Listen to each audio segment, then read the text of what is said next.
Well, it's a trick. We always use it. When from Europe somebody is criticizing Israel, then we bring up the Holocaust. When in this country people are criticizing Israel, then they are anti-Semitic. Now, I know what they do because I used to ask them to do it. Los Angeles, good morning.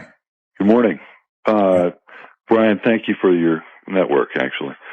Mr. Wolf, back in December, Carl Cameron from Fox News ran a 4-part series that detailed like a really massive spying operation by Israel that was tapping all the phones in the United States and tapping all the secure lines of the FBI, the CIA, and the White House.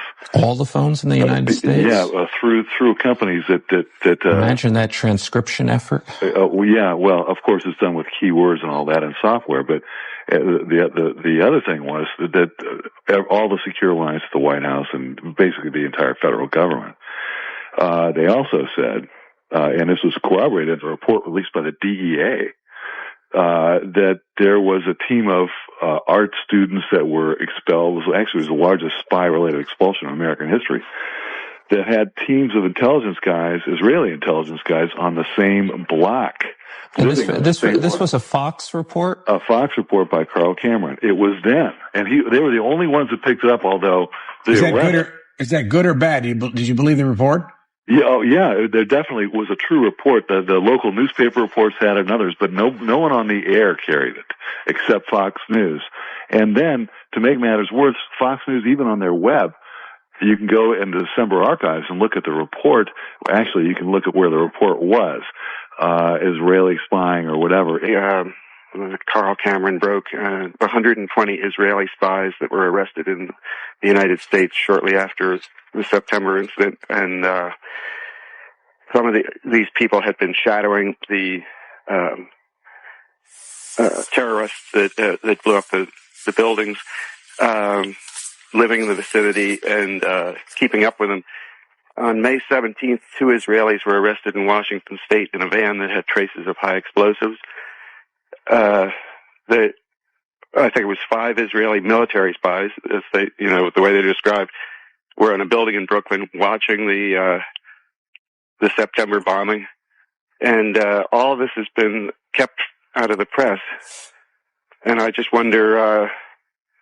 This is good reading. This is what we want to know about. If Israel supposedly knew, and there's stories that their intelligence agency told our government, why isn't that the story? When did we know?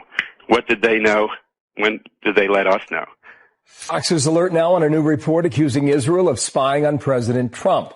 Politico's headline reads this: Israel accused of planting mysterious spy devices near the White House.